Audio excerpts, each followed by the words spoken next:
Hoy, en Íntimo Vilima, me siento frente a Maleso.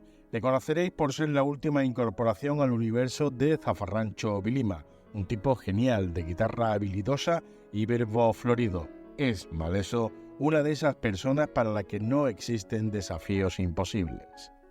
Cada viernes y con la maestría de un juglar cierra los programas poniendo música y letra al tema de la semana y ciertamente jamás le he visto en un apuro. Este jerezano estudió en Sevilla Historia del Arte, profesión que jamás ha desempeñado porque más que el desarrollo plástico-estético de las civilizaciones, a él lo que de verdad le ha interesado era hacer historia en el arte. Muy joven ingresa en el grupo Tiernos Mancebos, una formación que a principios de los 80 formó parte de la poco reconocida pero muy prolífica movida sevillana. Nada que envidiar a la madrileña. Avatares de las discográficas y los productores metidos a nuevos ricos, Tiernos Mancebos se disolvió como se disuelve un sueldo en la primera quincena y ahí comenzó la carrera en solitario de Maleso, una carrera que le ha llevado hasta nuestros días y que ha permitido, junto con su buen hacer y su espíritu bonachón, que forme parte de la familia vilimera. Martín León Soto, Maleso. Exactamente. Maleso. Al principio suena un poco raro, ¿no? ¿A ti no te sonaba raro? ¿Lo de Maleso? Sí. Al principio sonaba un poquito raro, pero el caso es que me vi un poco obligado porque no tenía... Cuando decidí lanzar mi carrera en solitario, resulta que me pensaba llamar Martín León, digo, total. No suena mal. No suena mal, pero es que resulta que hay un señor en Canadá que, no contento con todos los nombres que tiene en inglés o en francés chulísimo que ponerse, se llama artísticamente Martín León y se dedica a cantar. Entonces, claro, cuando buscabas en Google Martín León aparecía este hombre que no tenía nada que ver conmigo. Pero no se llama Martín León este señor. No, sí, se llamará así, pero digo, coño, haberte puesto François Spiekenfort o como te diera François Spiekenfort. ¿Y por qué no te pones tú François Spiekenfort también? Si te gusta, ¿no? Quiero decir, también el hombre tiene derecho a usar su nombre, ¿no? Sí, tiene derecho, pero yo qué sé, podría dejar un poco para los que somos más, en fin, más del tercer mundo, dejarnos un poquito las oportunidades, ¿no? Sí, porque el primer mundo está siempre como acaparando, ¿no? Exactamente, los se recursos, lo lleva todo, ¿no? los recursos nominales. Apelativo, ¿no? Todo para ellos. Pero, ¿y Martín León Soto que ya era muy largo, ¿no? Claro, ya se me hacía demasiado largo y, en fin, y ya tenemos a José Manuel Soto por ahí, no quería tampoco que hubiera confusiones. ¿Tú crees que algún despistado podría confundirte con pasan muchas cosas en la vida, Soto? ¿Quién sabe? Tú empezaste en esto de la música casi de manera instintiva, ¿no? O sea, quiero decir que no fue una cosa que te fue ocurriendo, ¿no? Pues mira, te voy a decir una cosa, fue bastante cerebral. ¿Sí? No sé por qué, o sea, exactamente. Resulta que yo de pequeño era Boy Scout, como hemos comentado alguna vez, y volviendo de una excursión de los Boy Scouts allá por el año 77 o por ahí, resulta que estaban en la parte de atrás del autocar estaban los gamberrillos, ¿no? Cantando, sí, los gamberrillos se pusieron todos a cantar Wish You Were Here de Pink Floyd, que por aquella época... Exactamente, todos se sabían la letra, you think you can tell heaven from hell. Pero no es una canción, no me parece una canción como muy de excursión. Me parecería más de excursión, por ejemplo, que te digo yo, The Wall. Pero el Wish You Were Here no... Pues es que han cambiado mucho las cosas desde entonces. Antes había unos éxitos en la radio que ni te los imaginas hoy en día, ¿no? Claro. Y luego además la gente en las excursiones cantaba unas cosas de lo más extraño. El caso es que los escuché cantando allí y yo con... A capela. A capela, claro, a capela y muy mal.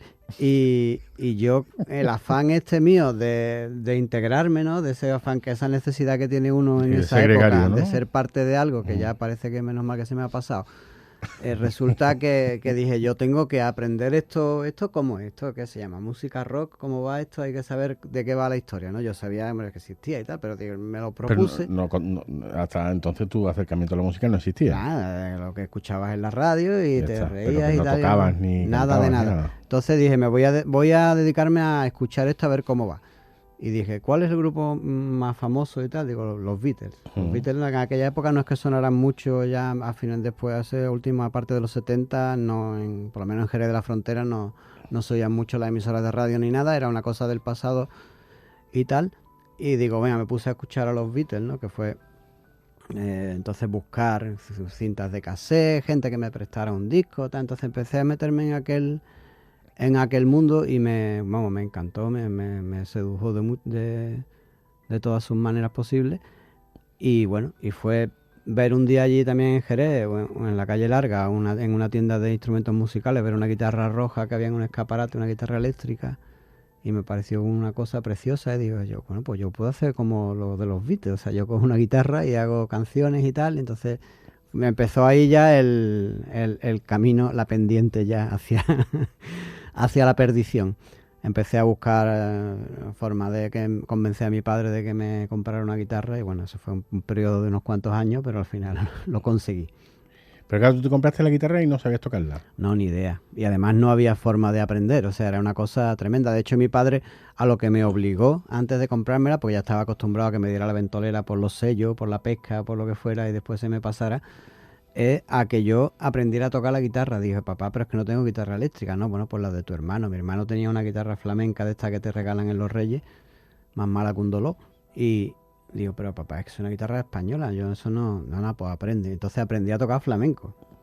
Con un primo de mi padre estuve yendo todos los días, o sea, todos los lunes, miércoles y viernes, iba a casa de este hombre a aprender a tocar a poner flamenco. acordes de esto de que tienes que poner los dedos así como si fuera... pero lo peor de todo, o sea, los acordes que eran relativamente complicados para una persona que empieza, que tener en cuenta que yo el segundo acorde que aprendí a tocar fue el si bemol, después de, quiere decir que es un acorde que para el que aprende a tocar la guitarra ya manda cojones.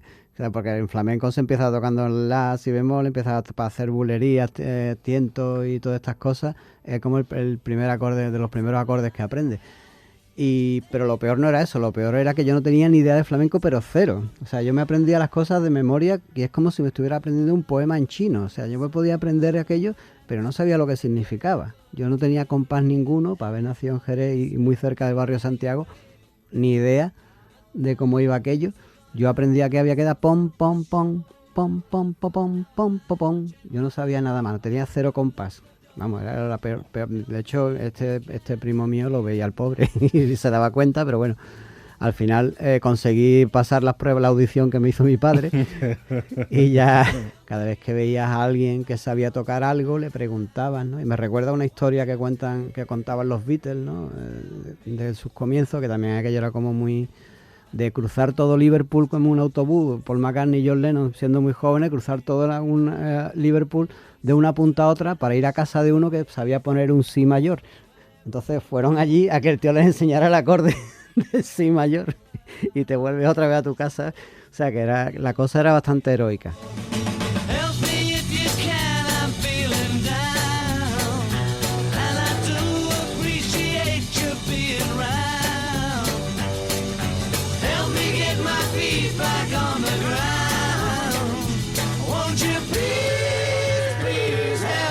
Help, estamos escuchando Help de los Beatles, te has referido a los Beatles. Sí. Esta es tu primera elección. Claro, sí, porque precisamente como te comentaba, cuando decidí aquello de vamos a escuchar a los Beatles, una de las primeras cassettes que un amigo mío, un vecino mío tenía, pues me dijo, me han dejado una cassette de los Beatles, entonces fui corriendo a su casa a escucharla y lo puso en un radiocassette de estos que eran así, que estaban en horizontal, que metías la cinta, le dabas al clac y sonaba, y empezó a sonar Help, y a mí aquello me dejó totalmente conquistado, ¿no? Porque es una canción que ya de primeras entra con todo ahí, toma y lo llevas, con coros, con ritmo, con letra, todo es una maravilla que entra pues con muchísima fuerza y fue para mí como la entrada en el mundo de los Beatles. Y dices que la música para ti fue un vehículo de inserción, por así decirlo. Sí, en ese momento sí, yo quería, ya te digo, entrar en ese rollo de gente que era capaz de cantar una canción en un autobús todos a la vez, ¿no? Pero claro, gracias a la música luego me inserté en otro mundo diferente, que es el de los grupos musicales, ¿no? El ambiente de grupo, formar un grupo con tus amigos y hacer que aquello funcione, que es una escuela de aprendizaje estupenda para la vida, ¿no? Porque te enseña a relacionarte con las personas, lo difícil que es, las recompensas tan grandes que tienes y luego las decepciones también que te puede llevar por el mismo camino. Y para mí fue ya te digo, empecé un antes y un después en cómo me planteaba yo la vida.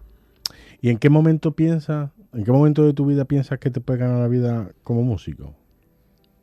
Pues la verdad es que al principio empieza uno con esa ilusión, ¿no? Pero bueno, igual que mi hijo también decía que quería ser alcalde de mayor o policía, pensaba que los policías ganan mucho dinero o algo así.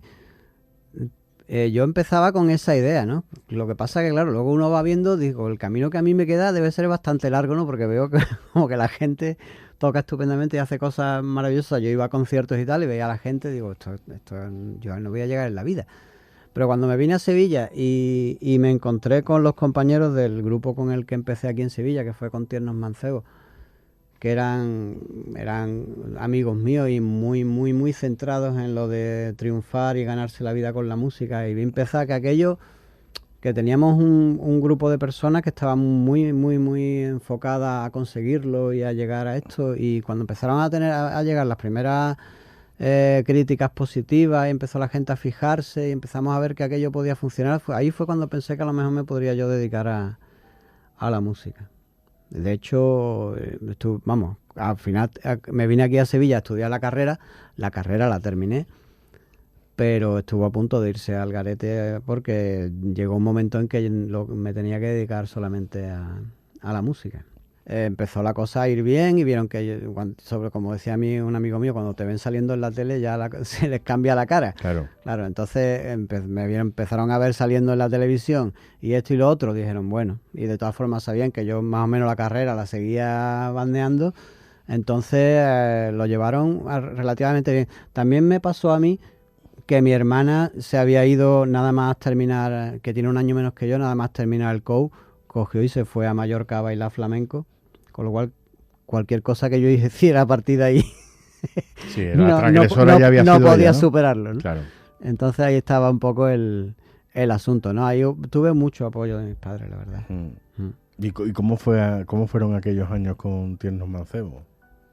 Pues muy buenos, muy locos, de tener 20 años y estar por ahí todo el día haciendo lo que te gustaba. Teníamos groupies, sí, las justas para...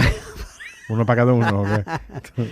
Las justas para tener una novia cada uno, como quien dice. Tampoco, no te creas tú, eso hay muchos mitos respecto al rock and roll. ¿Sí? Sí. ¿Te llevaste una decepción al descubrirlo o qué? Hombre, la vida está llena de decepciones. Una de ellas es esa, sí, que efectivamente no se liga tanto con un grupo como puede parecer. A lo mejor, por lo menos, en mi grupo. Yo es que siempre he sido de tener pareja, entonces siempre tenía pareja, con lo cual no me dedicaba. ¿No teníais como una especie de estrategia de marketing que era...? Porque creo que los Beatles, ya que has mencionado tanto a los Beatles, como que tenían una especie de política de que era que no se supiera que tenían pareja para que la gente no se decepcionara, ¿no? Claro, sí, no. John Lennon cuando empezó la Beatlemanía estaba casado, de hecho, se había quedado embarazada su novia, se casaron y ocultaron que su mujer existía. Porque es una forma también durante un año y pico consiguieron ocultarlo, ya después todo el mundo lo sabía.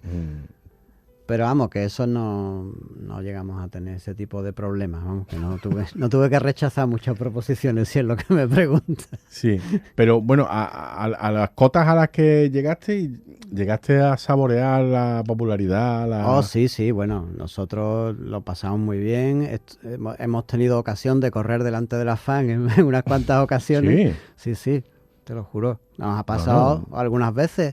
Mira, tuvimos el gusto de estar en Ceuta no me acuerdo si era es que en Ceuta hemos estado varias veces, no me acuerdo si era un concurso o era un gran musical de la cadena SER o era qué es lo que era, que estábamos allí y nosotros íbamos a un hotel que íbamos a comer en Ceuta, que nos habían citado para comer y íbamos los cuatro así vestidos de Tiernos Mancebos más o menos. Tiernos Mancebos era como de chupas de cuero y cosas así. No, íbamos con unas chaquetas negras así, cogidas con imperdibles, un montón de imperdibles y tal, y un rollo así como medio entre punk y no se sabe qué. ¿Pero como uniformados? Sí, íbamos uniformados.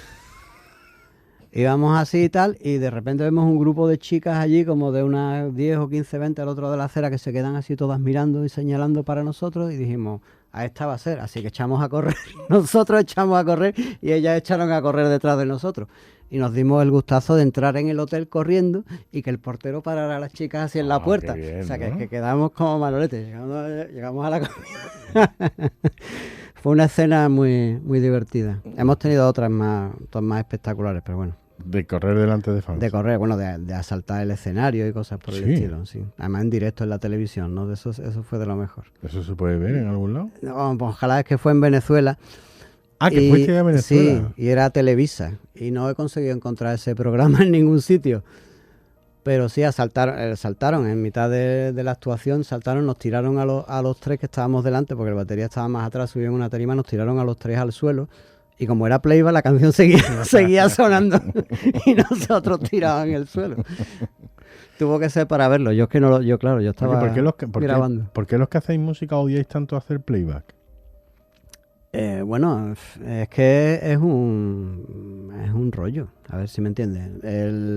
Esto en los 80 se impuso como una norma casi obligatoria, ¿no? Porque en un momento en que las televisiones no querían gastar el dinero que supone tener un equipo para sonorizar, ni el tiempo, ni el personal, ni las exigencias, o que a lo mejor los músicos quieran cobrar, cosas por el estilo.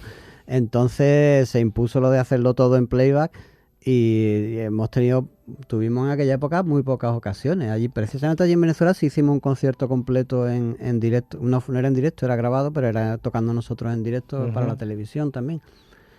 Pero no era lo habitual. Pero y haciendo giras por Sudamérica y eso, y no llegó el color. Bueno, gira no, fuimos a Venezuela. El disco lo publicaron también en Perú, en México. Pero no llegó la cosa tampoco a dar, hombre, dio algún dinero. ¿Y eso por qué ocurre? ¿Qué decir?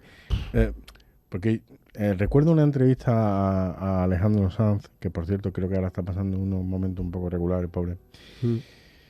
Que cuando él le dijo a su madre que quería ser músico y tal, y entonces la madre le dijo, pero hijo, si es que eso es una cosa que le pasa a uno entre 1 millón. Y él le dijo a la madre, dice, sí, mamá, pero es que ese uno entre 1 millón soy yo. Bueno, hombre, probablemente tienes razón. Claro. ¿Tanto cuesta? Porque al final tú me dices que vosotros llegasteis, y que llegasteis, publicasteis discos, hacéis conciertos, fuiste a Venezuela. ¿Qué es lo que ocurre para que eso no continúe? Bueno, en este caso, en el caso particular de Tiernos Mancebos, nosotros llegamos a grabar con una multinacional, con Polygram, que nos sacó un LP, que entonces pues era como el colmo, ¿no? Llegar a una multinacional, entonces estaban Sony, Polygram o Wea y tal, y sacar un disco, salir en las televisiones y tal, pero era una época en la que estaba muy metida en los genes de todo el mundo lo de la cultura del pelotazo, ¿no? Habían pegado un pelotazo Hombres G o habían pegado Duncan Du, por ejemplo, y aquello pegó un subidón y las compañías querían un grupo, sacar un disco, vender millones de discos y seguir para adelante con la historia. Entonces cuando tenías un grupo que tenías que sacar un disco y después otro y que aquello tuviera una carrera y tú tuvieras un catálogo y tuvieras una progresión, cosa que por ejemplo sí que hicieron Gabinete Caligari, por ejemplo, no es un disco que empezara con un grupo que empezara con un pelotazo ahí súper gordo, sino que fue en ascenso. Pues resulta que la compañía se desinteresó por nosotros rápidamente. Dijo, no, estos no han pegado el pelotazo que yo quería. Fue una época complicada, que había un conflicto entre las discográficas y la cadena SER por temas de derechos de reproducción, ¿cómo se llama esto? De editoriales y mierdas de esas, y conflictos como unos vetos y tal. Entonces había no salieron las cosas como la compañía esperaba, un súper pelotazo instantáneo, y aquello no fue lo que ocurrió. Tuvimos nuestra repercusión, nuestros éxitos y tal, pero no fue Hombre G, no fue de repente vendo 50, 60 mil discos, ¿no? Entonces, pese a que nos llamaron, ya te digo, nos llamaron la compañía de Venezuela, fuimos allí, hicimos toda la promoción y tal, y a la vuelta vimos que aquí estaban prácticamente olvidándose de nosotros. Hubo cambios en la directiva de la compañía, cambiaron las personas que estaban directamente por encima de nosotros. Total, que acabamos pidiendo la carta de libertad, diciendo, vámonos, de aquí nos vamos porque esto no tiene futuro. Aquí nos van a tener arrinconados. Como tienen un contrato por 5 años, nos pueden tener aquí 5 años mirando el techo, ¿no? Y ahí se quedó la película. Y tú ahora, porque me imagino que en aquel momento uno lo achaca a 1000 cosas, ¿no? Sí. Porque no hemos tenido suerte, porque tal, no nos han tratado bien, tal. Ahora cuando tú lo ves desde esa pomada que es el tiempo, Tú dices, no nos pasó porque no nos tenía que pasar, porque tampoco éramos la leche, o tampoco, o sí, o ¿qué es lo que te... Hombre, el tiempo, ¿qué es lo que ha dictaminado? Hombre, yo después en perspectiva puedo ver cosas, ¿no? Yo veo que primero el grupo tenía originalidad dentro de lo que hay, pues nosotros tirábamos mucho hacia los años 60, que era algo que no se daba tanto en los años 80 aquí en España, ¿no?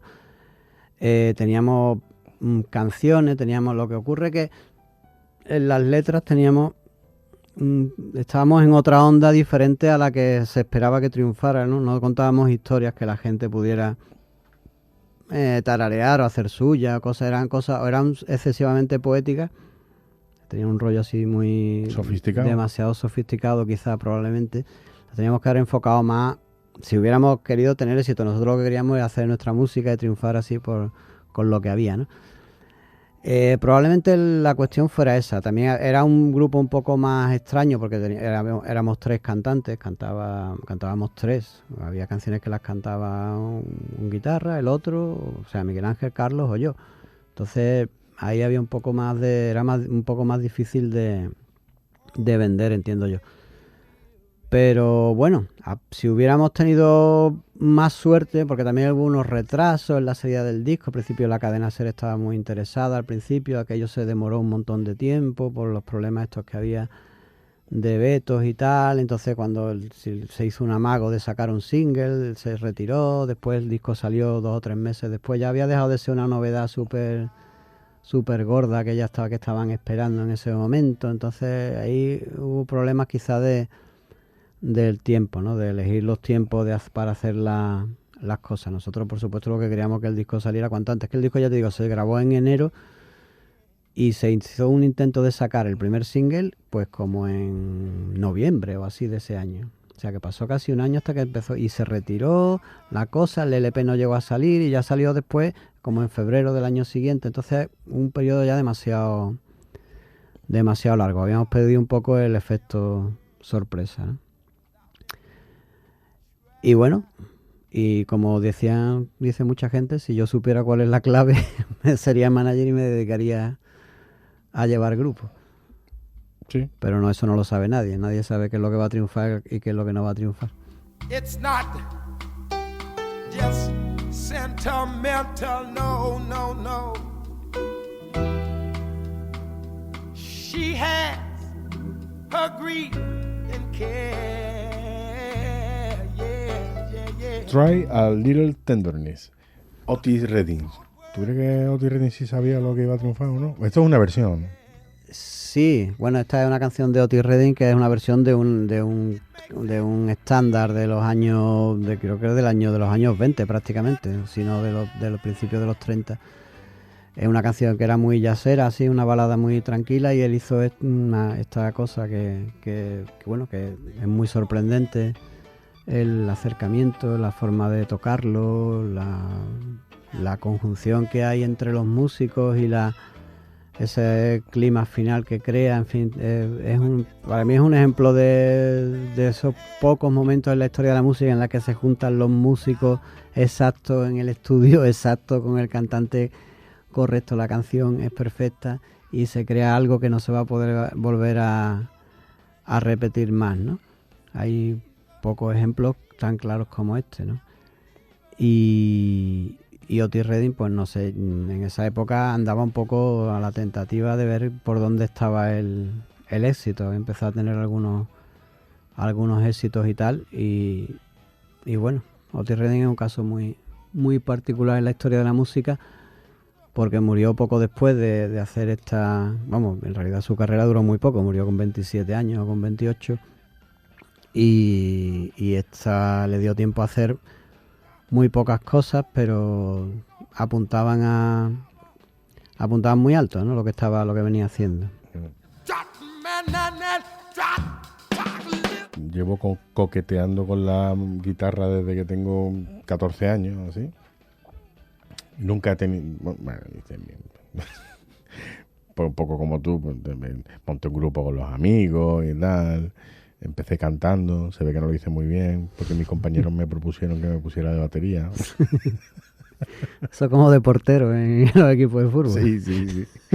Y yo dar golpe no debe ser muy complicado, ponte tú. Pero uno de los motivos por los que yo puse interés en la guitarra y tal, aparte de que mi madre me apuntara en el conservatorio a aprender solfeo con 10 años, cosa que no llegó absolutamente a nada. Lo que sí me llegó fue el empezar a descubrir música, y entonces el hecho de yo abrazar una guitarra era por el hecho de esa música que yo escuchaba hacerla mía. Es decir, esa canción que yo había escuchado que me gustaba tanto, poder yo, fíjate qué tontería, que la tienes en un cassette o la tenías en un compatible, podías dar play y escucharla cuando quisieras, pero era como decir, si la interpreto yo es como si la interiorizo, ¿no? ¿Te pasaba a ti eso? Sí, hombre, eso da mucho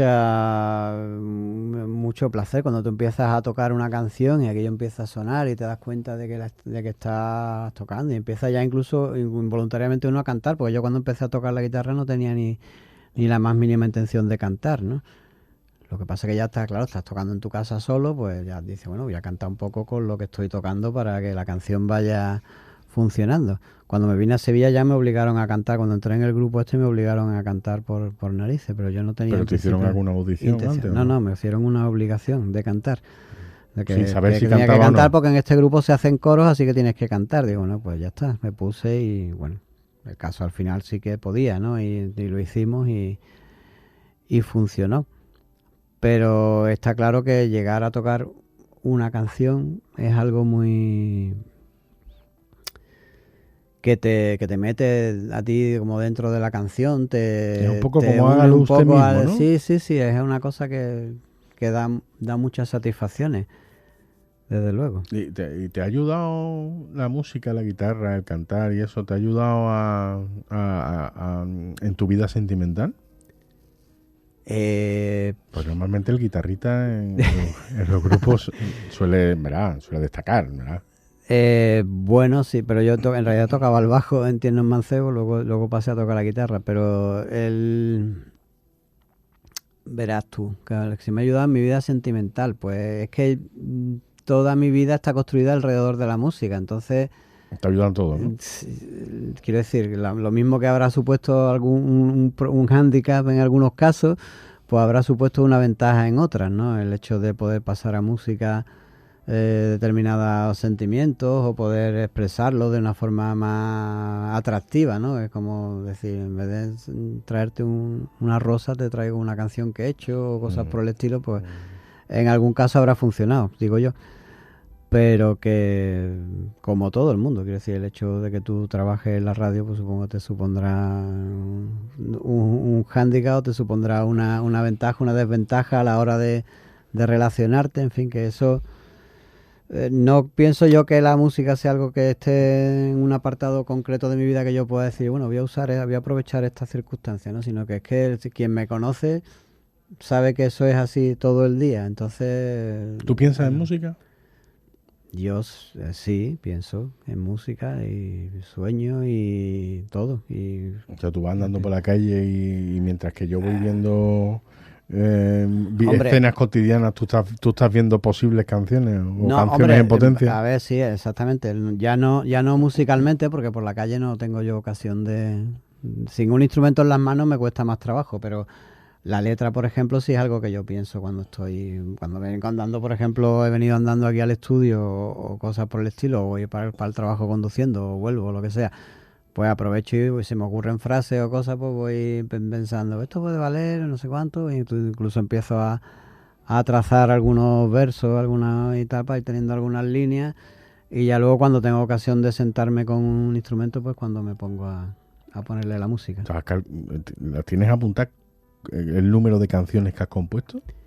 No tengo hecha la cuenta, la verdad. Porque no, este último año he pegado un apretón, pues como tú sabes. Y no sé, la verdad, tengo un montón. Bueno, ¿pero estamos hablando de miles, pueden ser? No, hombre, miles no creo. Pero es que no lo sé. A ver, de Maleso tengo 13 discos. A una media de 12 o 14 canciones cada una, pues ahí andan por las 160 canciones más o menos, más otras 60 o 70 que no he llegado a usar porque no me acababan de convencer. ¿Hay 60 o 70 canciones en la papelera? Sí. Tengo una carpeta que se llama... ¿Y no te dan pena? ¿No son como pequeños sí, abortos? de hecho tengo preparado hasta un disco de Descartes. ¿De Descartes? Sí, No el filósofo. no, exactamente. Estaría bien un disco de filosofía. Sí, de filosofía. Hemos tenido a Vico cartesiana, aquí también como filósofo también. Pues el caso es que sí, de hecho cuando saqué el recopilatorio aquel que vine, que fue cuando yo conocí aquí en persona, en Zafarrancho y Vilima, que vine con el... O sea, eran grandes fracasos que no me explico, ¿no? No, fracasos que no me explico. Fracasos que no me explico. Una de las propuestas que tenía la casa de disco entonces era vamos a sacar una caja con todos los discos de Maleso y vamos a sacar también un disco complementario con las canciones, porque le pasé algunas canciones de las que tenía de Descartes. Y como tú el mismo eres el que descarta, a veces, como hubo varias de ellas que me dijo, pero si esto es una maravilla, ¿cómo la tienes descartada? Digo, pues es que yo no la veo, o no me acaba de comparar con las otras y tal. Entonces, algunas las recuperé, algún par de ellas, y otras las íbamos a sacar en un disco exclusivo de... A mí me gusta mucho de ese disco Mujer Ilustrada. Mujer Ilustrada. Que fue la que viniste a presentar Exactamente, sí. A Zafarrancho Vilima. Sí, esa tiene su gracia en fin, es una canción que hice sobre esa cuestión tan frecuente ahora mismo de los tatuajes, ¿no? Que te encuentras tatuajes por todos lados y tal, y la mezcla esa extraña entre algo que a mí no es que me repele, a ver, no entenderme, no es que me dé, pero claro, nosotros mi generación por lo menos nos hemos educado en el rollo de que los tatuajes es cosa de legionarios y de marineros, de gente y de de mal gente vivir. de muy mal vivir y tal, ¿no? Y resultaba ya un poco extraño. Ahora, que todo el mundo lleva tatuajes. Ahora lo raro es no llevarlo. Claro. Yo te tengo que decir la verdad, no he encontrado nada que me guste tanto en esta vida, y me gustan muchas cosas mucho en esta vida, como para llevarlo en la piel para siempre. Claro, si ese es el principal problema mío con los tatuajes, que yo no soy capaz de decidirme, o sea, decir, claro, no, esto me va a gustar, pero además no me va a gustar una mariposa, y además me va a gustar exactamente esa mariposa, y me va a gustar exactamente para toda la vida. O sea, claro. Y dices tú, ¿cómo va a ser eso? Si no, ni siquiera... ¿Tú crees que hay cosas que... ¿Tú crees que hay cosas que son para toda la vida? Bueno, como dice uno de los versos de la canción, veo el nombre de tu madre, ese es un valor seguro. Prácticamente el único valor que puedes dar seguro es el nombre de tu madre, porque el de tu padre todavía está depende de unas pruebas de ADN y una serie de historias. En fin, ya te digo, que no creo que haya muchas cosas. Hombre, yo me podría tatuar cualquier cosa para toda la vida, pero sí, tampoco le veo yo el interés, pero bueno. Ahí está. Hay mucha gente para no fallar se pone el nombre de los hijos, ¿no? Que uno a los hijos los va a querer siempre, también, ¿no? Sí. Bueno, hay de todo, ¿no? No te vayas tú a creer. Pero no veo ya a Julio Iglesias tatuándose el nombre de Julio Iglesias que no tiene sitio.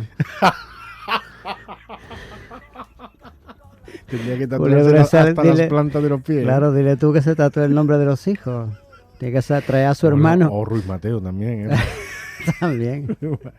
Además, estas familias de apellidos compuestos, fíjate cómo lo tienen. Además que los niños no se llaman Pepe, se llama José María de Todos los Santos, Borja de los Laureles. Entonces, ahí la cosa se complica. Hazme reír, hazme llorar, reír y llorar. Reír y llorar, de Kiko Veneno. Oye, la música sirve para... Con la música es un vehículo maravilloso para contar cualquier cosa. Sí. Sobre todo, pero se abusa mucho del amor en la música. Sí. Efectivamente. Pero tú le pegas más al tema de la comedia. Son dos temas importantes en la música, el amor y la comedia, ¿no? Sí, son dos temas que son universales, no solo en la música, sino en todos lados, en el teatro, en la poesía, en la pintura, el amor es inevitable, ¿no? Y luego el humor también es algo que sin lo cual sin ninguna de las dos cosas el ser humano podría vivir probablemente. Y respecto a que yo le pegue a una cosa u otra, pues yo voy dando bandazos. El disco anterior, el disco Male Sofía, el tocador último que saqué, son 14 canciones de amor, todas, ¿vale? Y luego también el humor efectivamente me llama mucho la me llama mucho la atención y hay cosas que están muy bien hechas en música y humor y que merecen mucho la pena. Pero luego, al fin y al cabo, yo de lo que estoy hablando continuamente es de mí, que lo cual entiendo que para la audiencia es un poco cargante, imagino. Pero bueno, el resto de músicos y de compositores también suelen hacer más o menos lo mismo. Bueno, pero también un escritor cuando escribe en cierta manera está escribiendo claro, sobre él, ¿no? Todo el mundo, todos estamos llamando la atención sobre nosotros, poniéndonos el foco en la cara, diciendo, mira, aquí estoy. Claro, es que yo creo que los que nos dedicamos a la creatividad, en cierto modo somos también un poco exhibicionistas, o mucho, ¿no? O sea, que decía, hay que tener una componente de exhibicionista para decir... voy a ser cantante. Efectivamente, ¿no? Claro, sí, porque al final lo que queremos es que alguien nos oiga, ¿no? Y que dicen, no, pero es que Freddie Mercury era un gran tímido. Claro, sí, no, pero hay gente que es tímida y luego ¿se puede ser tímido y exhibicionista? Yo conozco a algunos, sí, que efectivamente... ¿Y tú que eres más tímido o más exhibicionista? Yo siempre he sido muy tímido. Yo lo que me exhibo es por obligación a mí mismo de exhibirme. O sea, yo no tengo ningún especial interés en destacar en ninguna reunión, ni que se me note ni que se me vea, ¿no? Lo que pasa es que cuando hago canciones, hago música o lo que sea, o salgo a un escenario, pues digo, bueno, a mí me pagan por esto, tengo que hacerlo, ¿no? Tengo que hacerlo y tengo que hacerlo bien. Y en el fondo, por tímido que sea uno, si te dedicas a la música, a la poesía o a lo que sea, es que quieres que alguien lo escuche y lo vea, ¿no? Y yo, aunque proclame a los cuatro vientos que no me adapto ni a modas, ni que no hago ningún intento por hacer una música que sea comercial, ni por que sea algo que se lleve ahora y que tenga éxito ni nada, quiero que lo escuche alguien, aunque en vez de escucharlo 15 millones de personas, lo escuchen 23 personas, pero que alguien lo escuche, que alguien lo aprecie. Pero para que se paga un precio, ¿no? Por ser un poco... por no estar en el mainstream, ¿no? Por ser un poco de culto se paga un precio, ¿no? Y el precio en este caso sería que tú puedes vivir de tu música. Sí, claro, esa es la cuestión, que si tú renuncias a tener que vivir de la música, entonces puedes hacer lo que te parezca. Efectivamente, si te quieres dedicar a la música, lo tienes más complicado. O sea, vivir de eso, ahí lo llevas crudo. Tienes que hacer el pino con las orejas, ¿no? Y probablemente tiene mucho más mérito en la persona que se dedica a hacer música y además se gana la vida con ello y además hace algo que tiene sentido, ¿no? Se me está viniendo un nombre a la cabeza. ¿Javier Crae, por ejemplo? Javier Crae, por ejemplo, bueno, Javier Crae es una excepción en el sentido contrario, de cómo era posible que esa persona se ganara la vida haciendo esa música. Efectivamente, y siendo totalmente anti-mass media. Ahí hay eso es un caso que no tiene parangón. Es decir, ¿cómo podría ganarse la vida este hombre? De hecho, la canción que hice hablando de Javier Crae, uno de los argumentos de la canción era eso, que cómo era posible que no se hubiera muerto de hambre esta persona, ¿no? Haciendo ese tipo de arte y con esos niveles de exigencia y con esa falta absoluta de compromiso con lo que le guste a la gente o deje de gustarle, ¿no? Pero lo que yo te decía, que tiene más mérito el artista que es capaz de hacer algo que le guste a la gente y al mismo tiempo seguir siendo un artista, ¿no? Por ejemplo, para mí Miguel Ángelo Buonarroti tiene más mérito que Van Gogh. Van Gogh no vendió un cuadro en su vida, vendió uno a su hermano y ninguno más. Entonces pintaba lo que le salía de los cojones, pero claro, evidentemente... Pero con éxito. Pero sin ningún éxito. En cambio, Miguel Ángel se ganaba la vida y se la ganaba bien haciendo pintura y cuestiones que son artísticas, que satisfacían los gustos de la época, los cánones de la época, pero aún así siguen siendo obras de arte, ¿no? O sea, eso sería como ser comercial sin traicionarse a sí mismo. Exactamente. ¿Eso se puede? Yo qué sé. En teoría lo que consiste... Porque te has ido a un ejemplo muy antiguo. Sí, claro. Claro, no. ¿Serías capaz de ponerme uno más reciente? Yo qué sé. Es que claro, hombre, ahora mismo ya el mundo del arte contemporáneo es mucho más... No, pero no de arte, libre, de música. De música. De música, gente que se gane la vida y que haga algo. Por ejemplo, Amy Winehouse hacía una música que no tenía nada que ver con lo que se estaba haciendo entonces, ni nada, tiene una calidad brutal y tuvo un éxito increíble, ¿no? Y eso... Yo no lo entiendo, no lo comprendo. Yo sé que hace unos minutos tú me has dicho que si conocieras el secreto de eso te harías manager. No lo sé. sea, a mí me dice que en el año, no sé, esta mujer no recuerdo exactamente en qué año empezó, pero que en el año 2006 me voy a poner a hacer soul como se hacía en los años 60. Le voy a poner unas letras totalmente locas de cuestiones que no tienen nada que ver con nada, y que además y que eso va a tener un éxito tremendo, yo no me lo creo. ¿Pero tú crees que ahí hay una estrategia comercial de un productor maquiavélico que...? No, eso que el productor que fuera se lo encontró de sopetón y le pegó el pelotazo de su vida, o sea, a ver si me entiendes. No forma parte de una operación de marketing tipo las boys band y esas cosas. Claro, pero ¿no? una boys band las ves venir a 15 kilómetros, ¿no?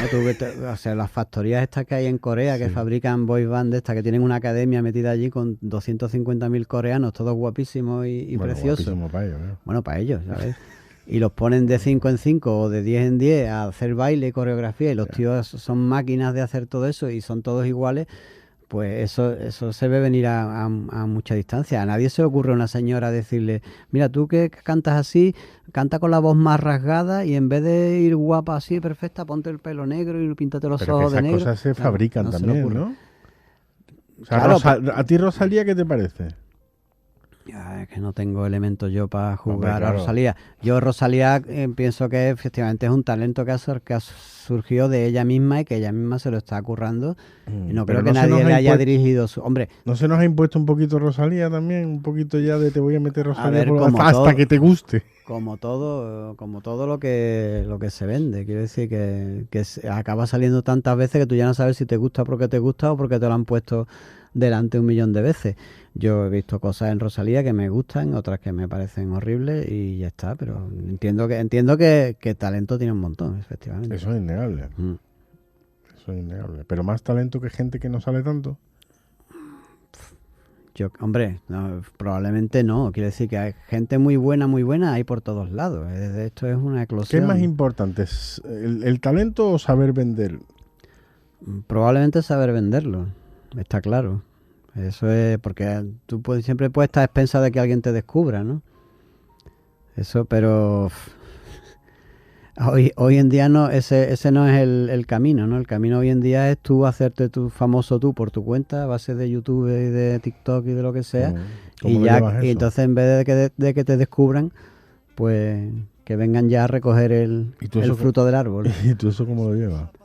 Pues mira, como tantas cosas, desde el año 2009 que me decidí a lanzarme en solitario, he tenido que aprender a hacer tantas cosas, ¿no? He aprendido a grabar, he aprendido a mezclar, he aprendido a hacer fotos, he aprendido a todo tipo de historias, ¿no? He hecho cursos de, ¿cómo se llama esto? ¿De edición? De community manager, de todo tipo de... ¿Has hecho cursos de community manager? También he hecho 2 o 3.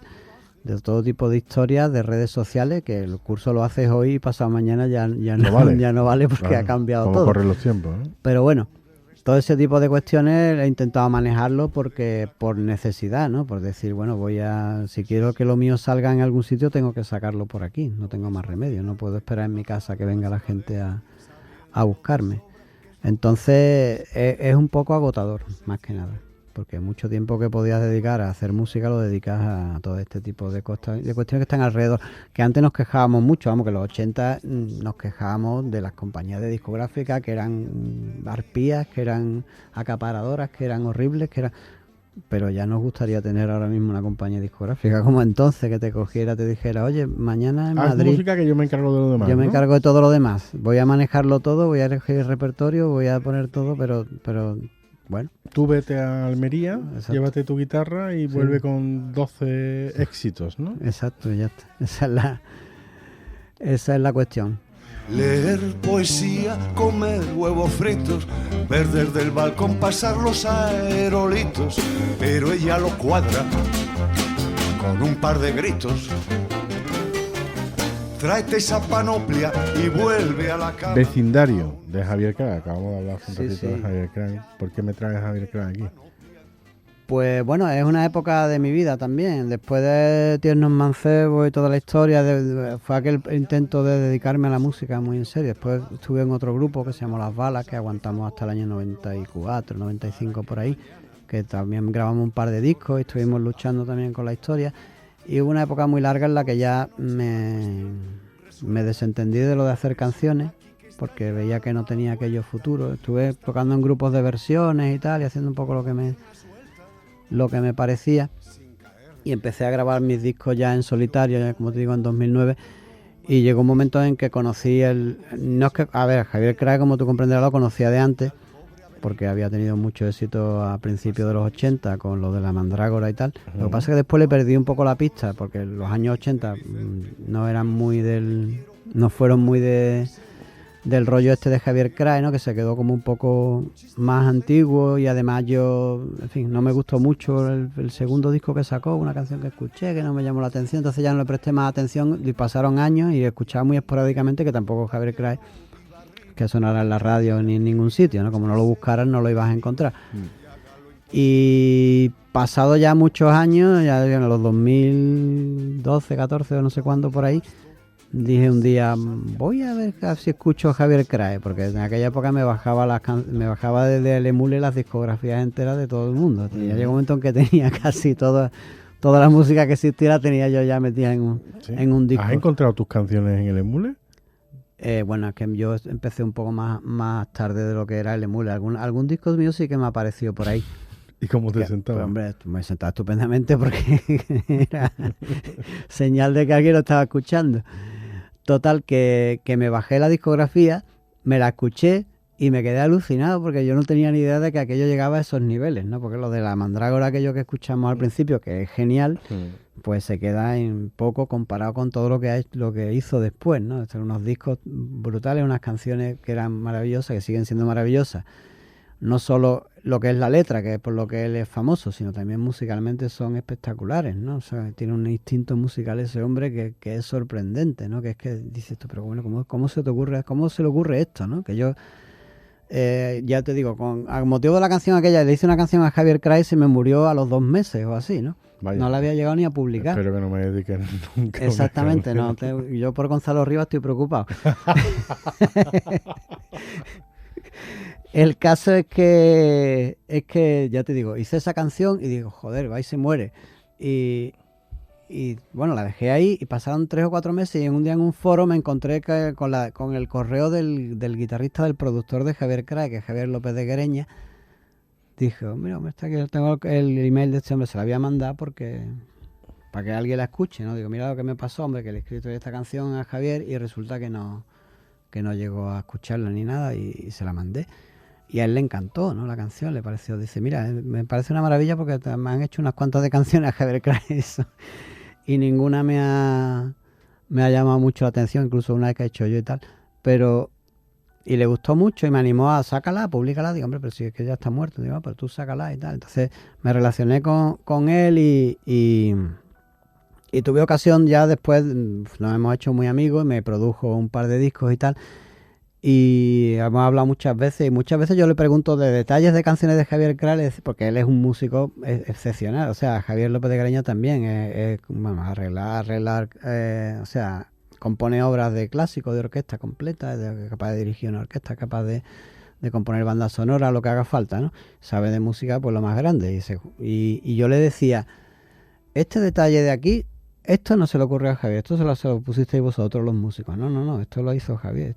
Pero ¿cómo cambia aquí este coro? ¿Cómo es posible que haga esto aquí tan que no pega absolutamente con nada, pero sin embargo funciona en un sitio, hace unas cosas? O sea, lo difícil de la música no es hacer cosas raras, porque cosas raras podemos hacer cualquiera. O sea, si aquí tengo que poner un si bemol, en vez del si bemol pongo un la mayor, pues eso es raro, ¿no? Lo difícil es hacer cosas raras pero que tengan sentido y que luego que mantenga toda una unidad, que además tenga una belleza, ¿no? Y en el caso de Javier Crae se daba esa circunstancia musicalmente, ¿no? De que eran cosas que yo decía, ¿cómo lo hace? ¿Cómo tira por aquí? Y funciona, sin embargo, ¿no? Entonces, bueno, ese es un poco el motivo por traer una canción de Javier Crae, que también ha supuesto, bueno, pues una parte de mi vida muy, muy interesante estos últimos años, que he tenido la ocasión de juntarme con estos músicos de Javier Crae, el trío que iba siempre con él, de Andreas Privis, Javier López de Guereña, y este que me va a matar, que se me acaba de ir la cabeza. El nombre, Fernando Anguita, perdón, señor Anguita. Y que son unos músicos muy buenos y he tenido ocasión de cantar con ellos varias veces. Andreas Privi estuvo hace poco aquí en Sevilla y me avisó para que fuera a verlo, y después, no, sin avisarme, me dijo que me subiera a cantar y tal. Y bueno, es todo es otro mundo, ¿no? Es otra dimensión, otro tipo de música y otro nivel, con el cual pues da mucho placer relacionarse. Seductor como Woody Allen, cantautor igual que el Perales, sabes cocinar solomillo al armagnac y yo me hago un huevo frito y sale mal. You're the Top, Revolución Heliotropo. No, tú eres maleso, me has dicho, dejaste los grupos y eres maleso aproximadamente desde el año 2000 y pico, ¿no? 2009, sí. 2009. Como maleso, bueno, no te ha ido mal, pero ahora has iniciado un proyecto nuevo que se llama Revolución Heliotropo.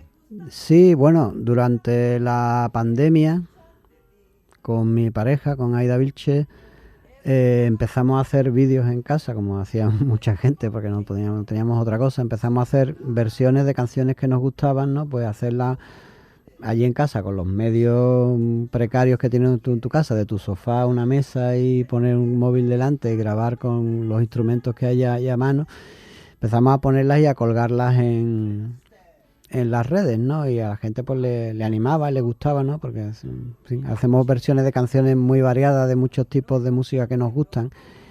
Y una de estas versiones que hicimos fue esta canción, el You're the Top, que es una canción de Cole Porter, también de los años 30, que bueno, que es muy famosa por su letra en inglés, ¿no? Que tiene una letra muy divertida y muy especial, ¿no? Que lo que hice fue traducirla al castellano, ¿no? Porque o sea, ya no le podemos pedir al personal que encima entiendan en inglés y este tipo de música que no es nada popular.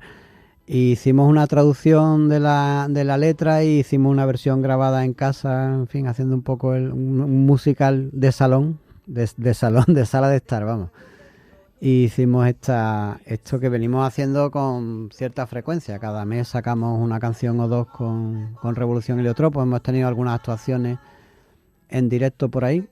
Y bueno, es una cosa que nos gusta a los dos, hacer versiones y canciones que no sean lo habitual ni lo obligatorio en los grupos de versiones, digamos, ni algo tampoco, como siempre, sin esperar que a la gente le atraiga especialmente, ¿no? Sino que al que le guste esa música, pues que la escuche.